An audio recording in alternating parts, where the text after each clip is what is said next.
Welcome to the Mind Money Spectrum podcast, where your hosts, Aaron Agti and Trishul Patel, go beyond traditional finance questions to help you explore how to use your money to achieve the freedom you want in life. In this episode, Trishul and Aaron discuss the Pandora Papers. Similar to the Panama Papers leak from 2016, this new investigation further reveals how the wealthy and powerful use offshore tax havens to shelter trillions in assets. But how does this influence the average American? It turns out its impact on you and your family is more extensive than you think. This latest exposure illuminates a significant global issue, but highlighting a concern is only the first step in combating a problem. And now, onto our conversation. Hi, my name is Aaron Agti. I'm a financial advisor in the Bay Area, and I'm here with Trishul Patel, a wealth manager on the East Coast. Hey, Aaron, great to be here today, and thanks everybody for listening. Great to be here as well. So, in the past, we've talked about the tax system in the U.S. and how it favors the wealthy and those who have assets over income earners. And we talked about this with the new Biden tax plan. It's really trying to address income inequality by really increasing taxes on that top 1% of income earners, about $400,000 of household income, but doesn't do much to address wealth inequality. But all those conversations were in the context of kind of legal means within the U.S. that the wealthy avoid taxes. One of the things that has come out recently is the Pandora Papers.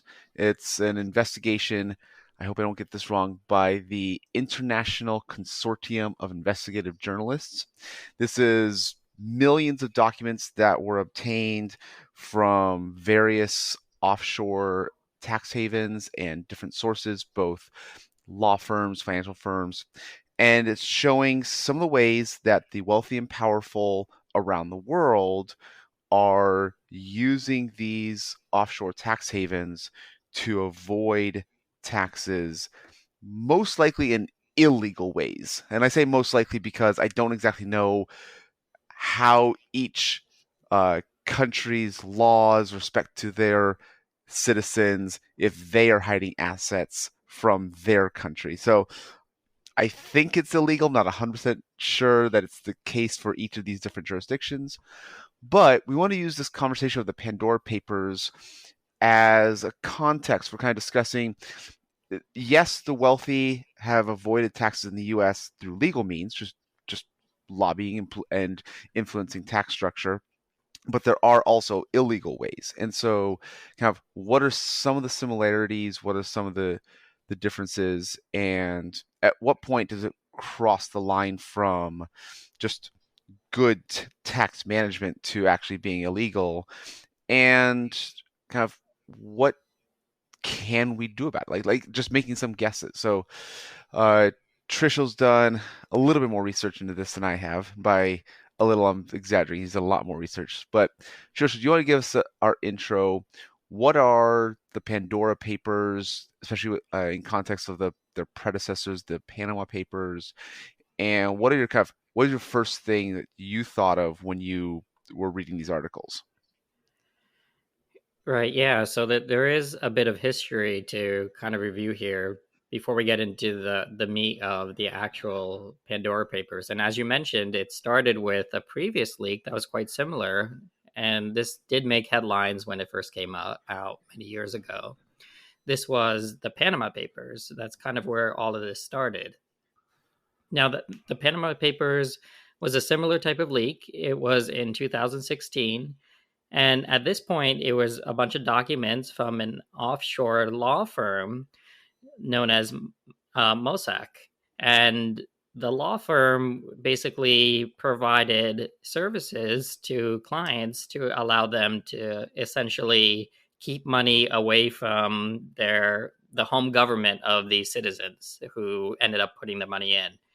And what we've come to find is that within the leak, we found out that there were many heads of state, many rich people, many billionaires who had sheltered money through these types of structures, these types of tax havens.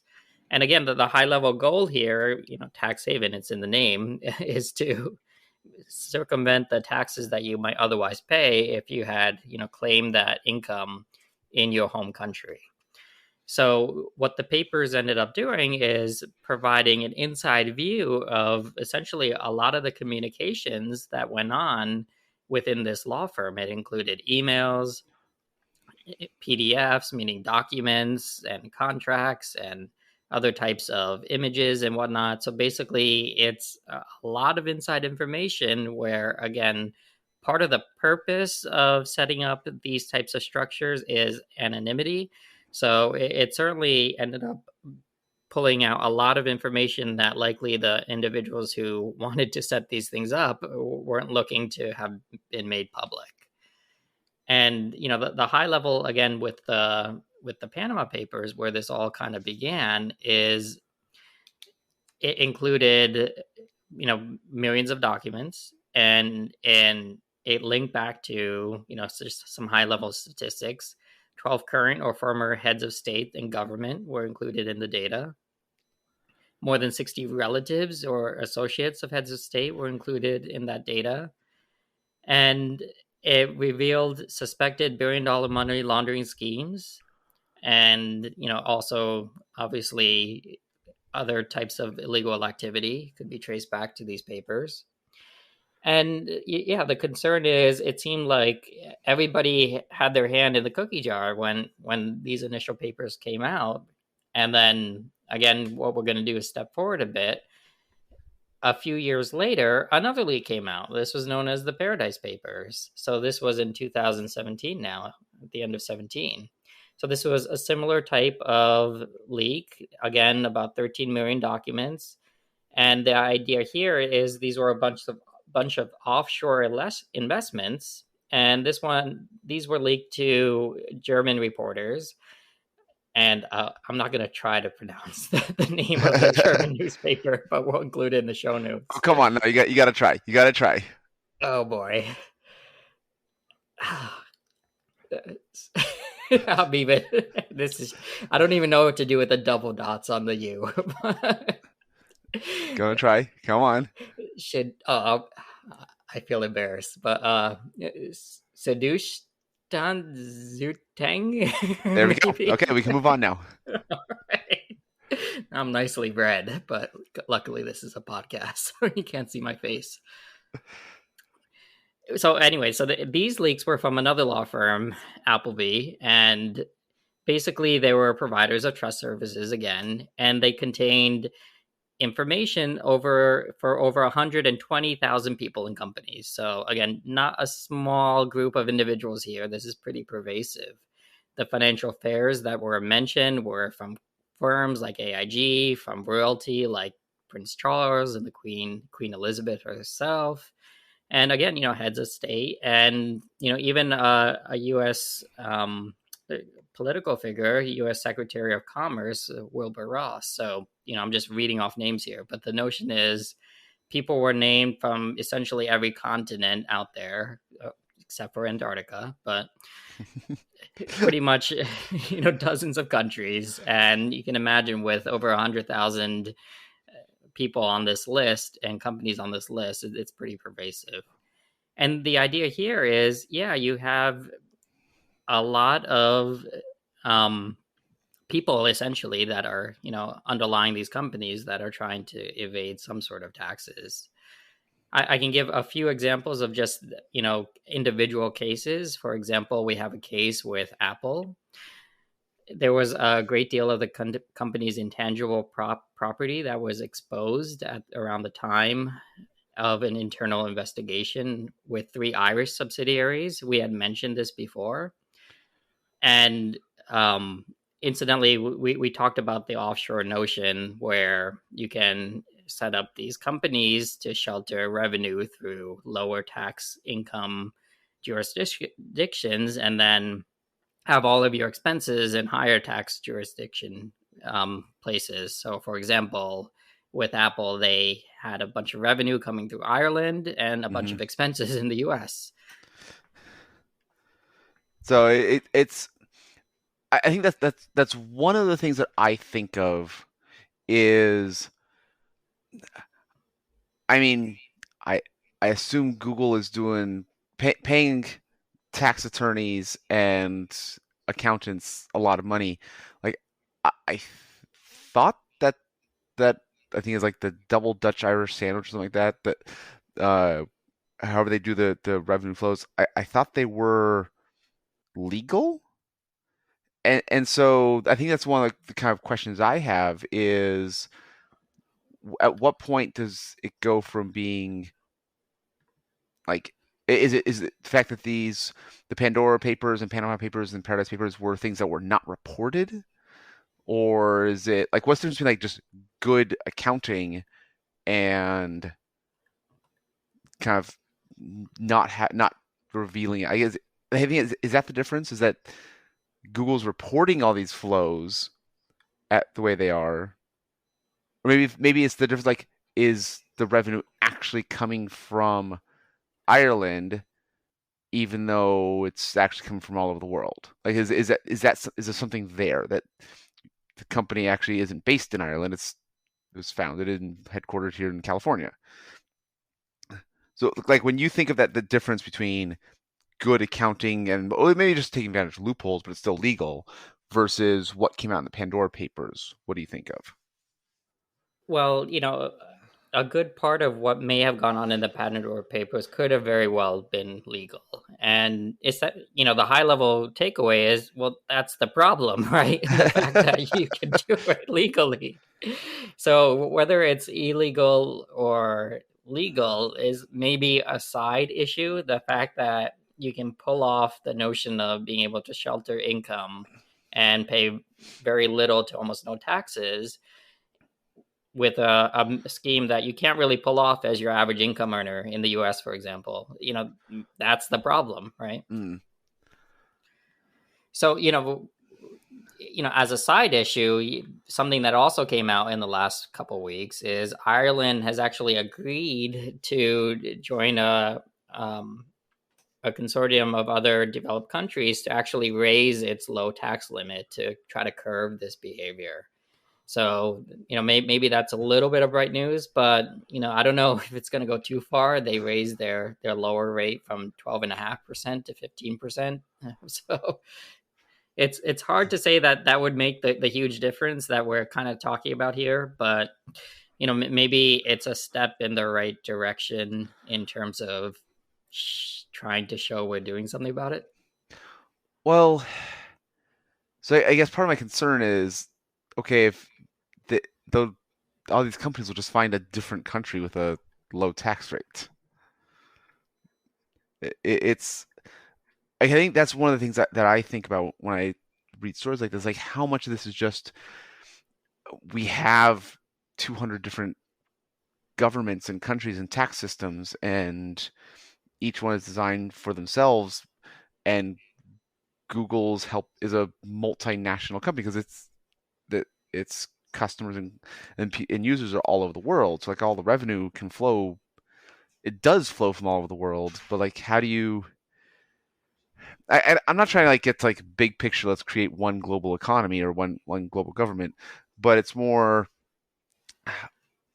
these loopholes exist. I think Ireland trying to fix it doesn't really help. So I guess maybe is it like economic sanctions, or like like you don't get to claim revenue for countries that are not organized together to kind of fight this? I guess, do you see like yes, Ireland's trying to help, but it just means that another country is going to fill its place.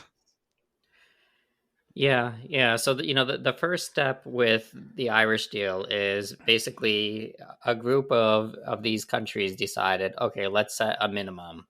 So all but a handful of the 140 countries involved in this deal, it was the Organization for Economic Cooperation and Development, So it's very much in line with, your high level thinking of what might people do.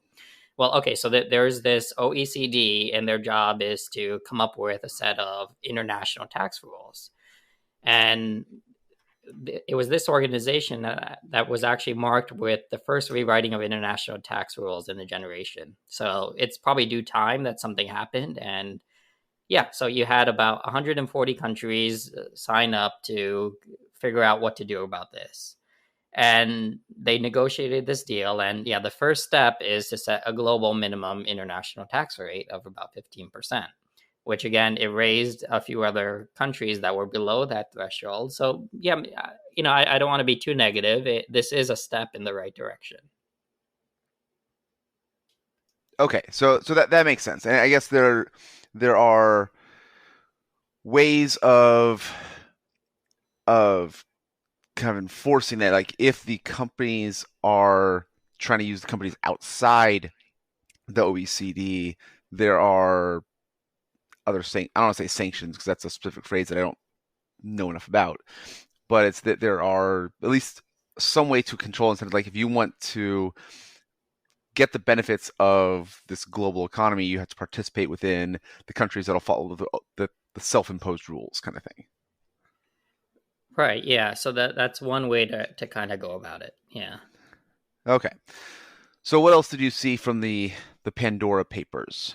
Kind of, if we understand the big picture, and there's global finance and international economics is really complex, but is there something else that kind of caught your eye or that piqued your interest in a like, oh, I don't want to say in a intellectual curiosity perspective? Well, but part of me was a little skeptical, thinking that everything would just kind of get swept under the rug, and this would stay in the media news share for as long as the attention span of your average listener, which would be not too long, and then it would just be kind of forgotten about. And I think there is a part of that, but on the good news, there have been investigations that have come up as part of the leaks that initially came out with the Panama Papers. So it did spark a lot of things across various governments, and I'd say that that's a good thing. A bunch of global investigations going on. At a high level, there's some situations where it might lead to reform in the cases, as we mentioned, where this has been legal in many jurisdictions. Maybe this would open the door to make those types of changes. Of course, there's other situations where it's illegal, and maybe there have been cases where certain government officials have had to step down and take other actions to distance themselves from this type of action. And there have been just other situations where, okay, yeah, Putin has money there. What are you going to do, right? So, yeah. I do think about that. Like, how much of this is just like kind of international power kind of thing, and so I think that's a really good point. Part of what I think about when I read things like the Pandora Papers is, like what you said, I'm glad that the awareness is being increased. Like that, I that kind of makes me happy. I'm glad that there's increased awareness, and if nothing else, if there's some investigations and potentially criminal proceedings, that at least can be a deterrent for people doing this in the future. But like I said, if Putin's doing this, nothing's going to happen to Putin because they're kind of a global power enough that no one else is going to enforce it. Maybe if, like, internally in Russia, if there was some kind of revolution or some kind of change in power dynamics, like maybe, but there's nothing like the U.S. isn't going to invade Russia to enforce these investigations into financial crimes. And I think that's the case of most of these. Like, there's no like police force to kind of enforce this. And I'm less concerned about the power players and rulers and prime ministers of other countries. And I'm more worried about just how it's being forced in the US. But maybe that's a myopic view of myself. And maybe that's just why other people, especially in the US, don't pay as much attention. So do you have any thoughts on that, of kind of being a US resident,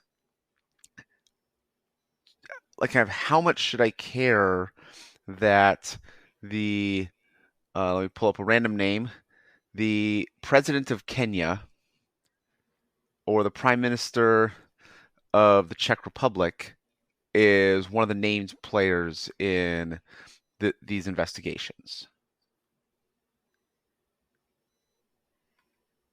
Yeah, it's that's a good point. It is a good point. I think what kind of goes through my mind with that is, well, on the one hand, yes, it's true that a lot of these individuals are non-U.S. parties, and what are you going to do, right? At the same time, if it includes billionaires who, frankly, a border doesn't change their passport, and they're able to take earnings that rely on the US population, like these multinational corporations, and then use these types of structures. I think that that's probably a little more relevant to what we're talking about here. So I'd say that that's probably the bigger concern in my mind as it pertains to just being a US citizen. That's it. Okay, so I can see that. I guess this does feel like it's a step in the right direction, if nothing else. So again, I'm a pretty big sports fan, and I think of the World Cup being held in Qatar, and I hope I'm not mispronouncing the country's name, but I might be, and I apologize for that. But there's not, again, from a sports fan perspective, everyone kind of feels like there's some kind of bribery or collusion because this is not in the best interest of the players or the countries. It's would not surprise anyone if power players in Qatar were bribing, possibly legally, possibly just outright illegally, the members of FIFA who are choosing that country. And so if nothing else, if revealing these kind of actions can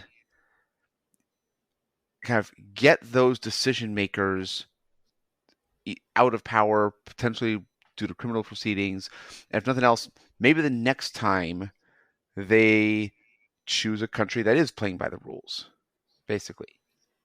And I think that's my kind of optimistic. This is a step in the right direction, because I don't want these investigations to stop. I feel like if these are going to keep happening, and even if it doesn't affect me in the US, I'm glad that they are trying to make the world a better place. Yeah, the other thing that I think about is we do have a global economy at this point, and if we think long term, corruption in this form just limits the potential growth of the global economy, and it's my impression that ends up hurting us all. Yeah, that's a good point. Because I think that's one of the things that talks about, like, this does siphon trillions of dollars from most of the population to the powerful and wealthy few. Right. Now, see, these are other markets that not only could be, sources of products for the US, but also sources of revenue for the US, to buy our products. But if they can't afford it because all their money is ending up involved in Panama, then again, it just doesn't help. Okay. So do you want to try and talk about,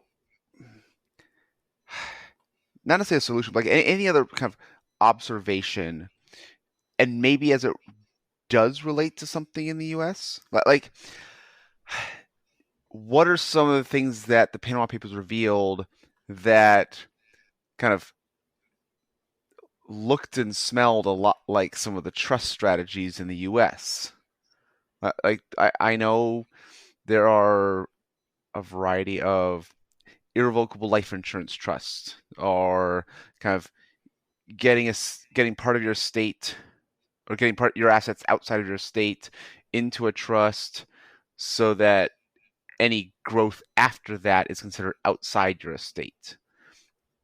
I'm trying to think, like that's usually where I see a lot of the complicated trust strategies, and that's actually that was one of the things the Biden tax plan was trying to address, was the intentionally defective grantor trusts.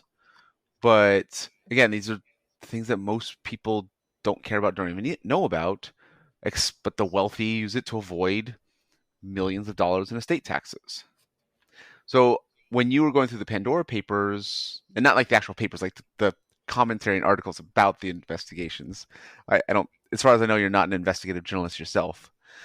But as you were reading about this, what are some of the things that you felt related to things that are happening in the U.S.? Right. So, we talked about the notion that, there's this wealth inequality issue that keeps getting or exacerbated year after year. The rich get richer and so on.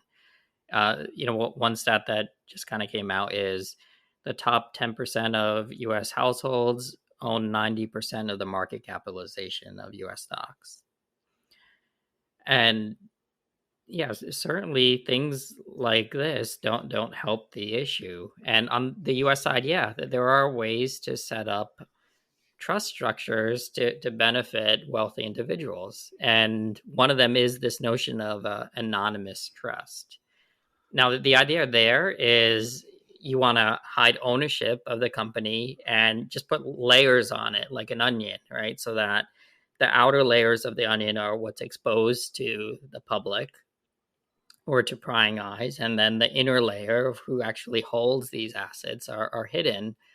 And again, this is actually something that is not common, but it's possible to do within the US. It's known as a blind trust. And to set it up, it's not too hard. It's just a couple of steps. You form this entity, meaning you set up the legal documents, and then once you have this entity, you make this anonymous trust a member of your company, typically a limited liability company, to further limit liability. And then you pass your interest to this entity. And this entity, depending on the jurisdiction it's set up, it can link to, like another blind trust and so on. And this might be called like a double blind trust. And the idea is it just sets up these roadblocks so that it's hard for, somebody to access this. Frankly, sometimes they've said this has been done to hide wealth, in cases of like a divorce or cases of litigation and lawsuits and stuff like that.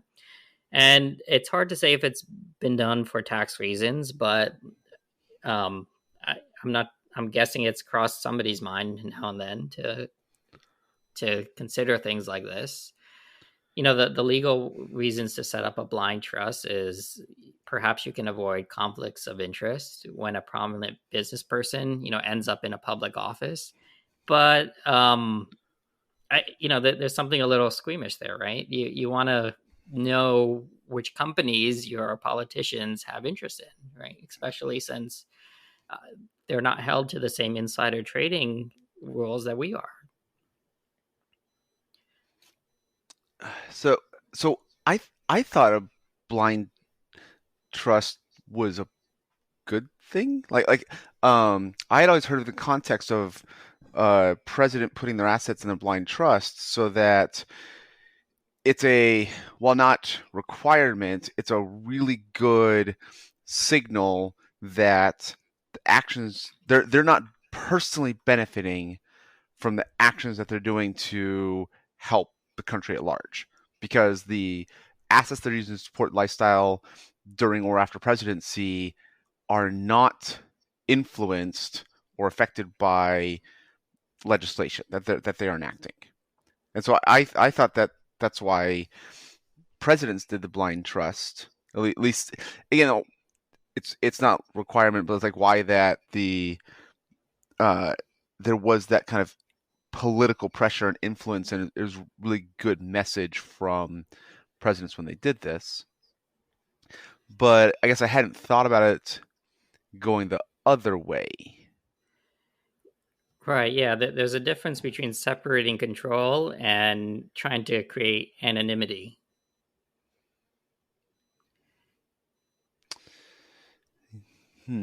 So the other thing I was thinking, like I don't work with lottery winners, so I haven't researched this that much. But I remember one of the strategies you can do is if you win the lottery, before you claim it, you create a trust that will claim it, just so that the news media doesn't know that you just won the lottery, and all of a sudden they're putting it in online, and everyone you've ever heard of is coming asking you for money. Like, this is one of like the ways to protect yourself, was creating a trust to protect yourself and claim the money. It's like, it's not to avoid the taxes, it's not to do anything illegal, it's just you don't want to be in the media for having just won a lot of money. Like, that can make your life miserable, and this is a way to protect yourself. So when you think of some of these good uses of these types of trusts versus some of the bad ways to use these types of trusts, what do you think is some of that nuance? Yeah, well, that is the tricky part, right? That there certainly are reasons why somebody would want to remain anonymous, but then is it sensible to remain anonymous to the government? So I think it's one of those cat and mouse games, right? Where there could be a way to use it sensibly for reasons that we all would probably morally and ethically agree that are reasonable, but then there's all these other ways where it could be used for means that we would all likely agree are not as sensible. And yeah, well, I don't know what you do about these situations. It's a tough one. This is I don't think I've ever asked you this. It's kind of a conversation I've had with my wife and kids. Like, if you could be a famous movie star, would you want to be?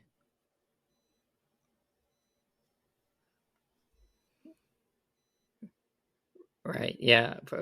For me, no. That's not in my personality. Yeah, I think that's the same thing for me too. Where I, I think there are other ways to be wealthy and get enough the benefits. I do not want the fame, if that makes sense. Right. Yeah. And I wonder if kind of I'm trying to think, like, there's some kind of, I don't want to say relations, but I think there's something there, like the people who do want the fame, but they're trying, like, they want the recognition, and sometimes it's the political power, if that recognition comes along with elected office, but they're they're trying to use illegal means to avoid some of the downsides of that. And I, I don't know. It's not necessarily a perfect correlation. Though. I mean, maybe that's an any correlation, but like,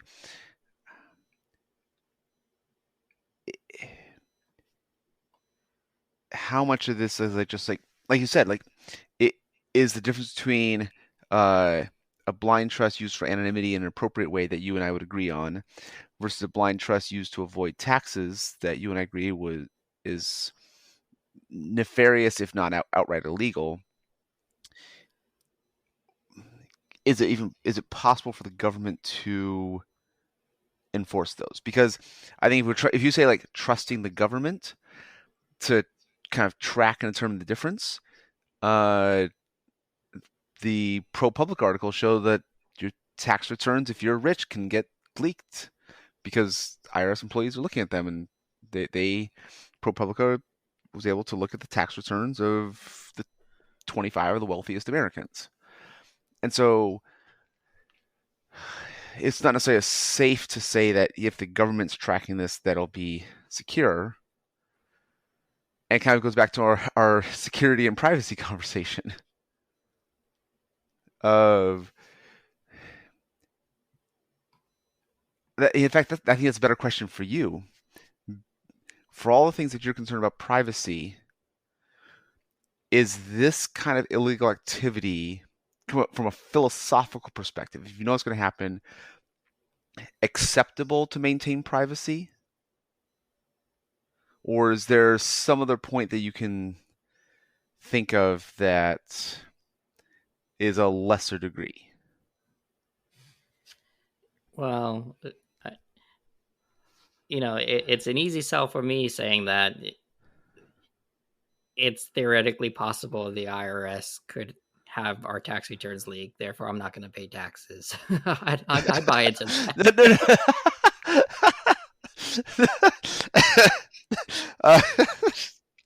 Okay, I'll try and reframe the question a little bit. It's things like the blind trust. Like, if we made blind trusts illegal, and therefore no one can use them, anyone found with a blind trust goes to jail. Any lawyer is disbarred. So something like that.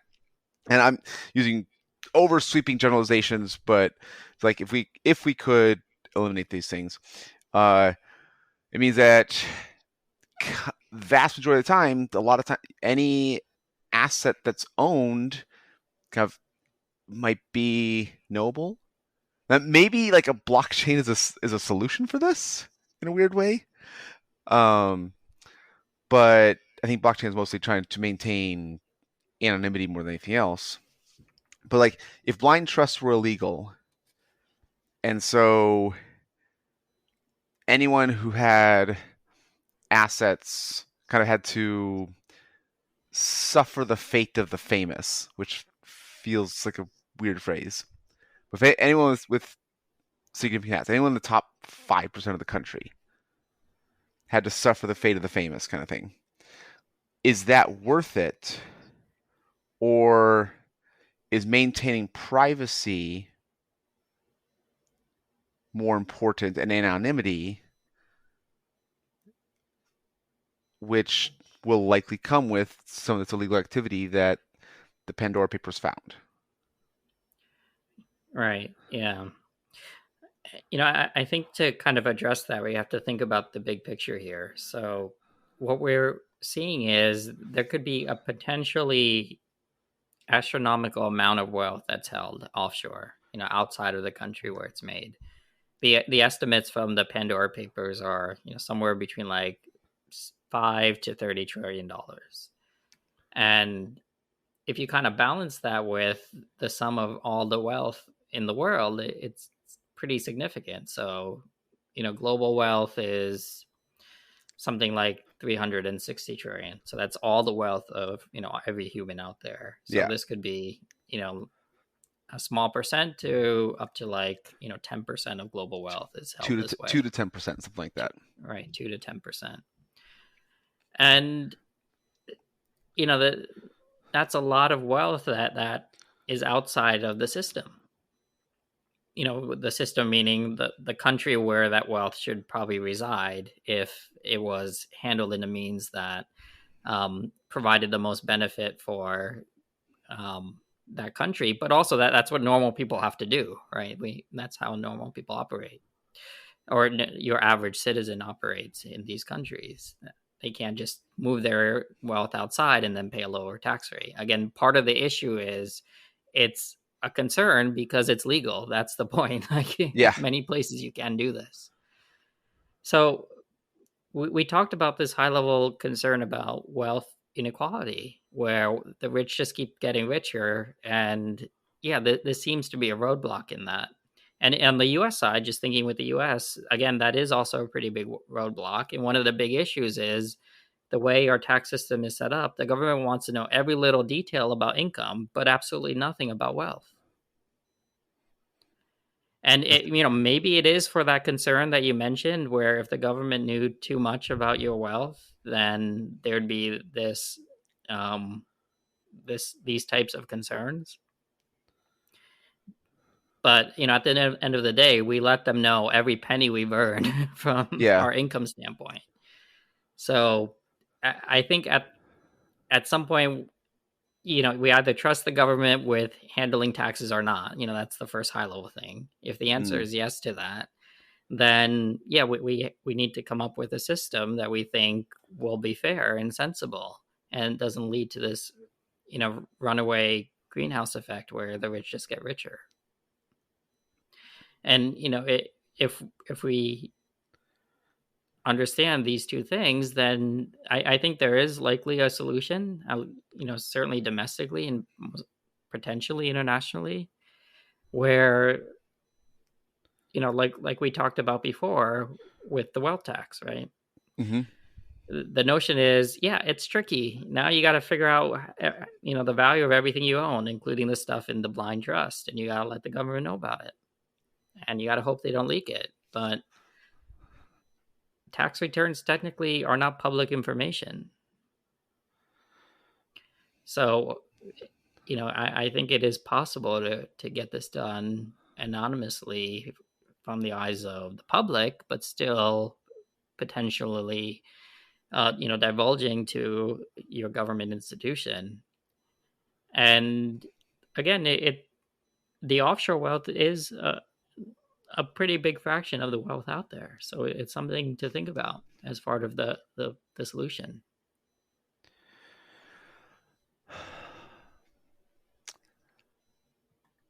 Trying to think, like, do I have any final takeaways? I think it's important to have the conversation. I think bringing awareness, the like when we talk about the reading the end user license agreements, the EULAs, I'm not going to, but I'm glad that someone is. This feels a little bit like that, where none of these activities surprise me, but I'm glad that someone's able to put names to accounts and you're doing something wrong, we're calling you out on it. And so that does make me optimistic about society, global society. Well, do you have any kind of final thoughts or final takeaways?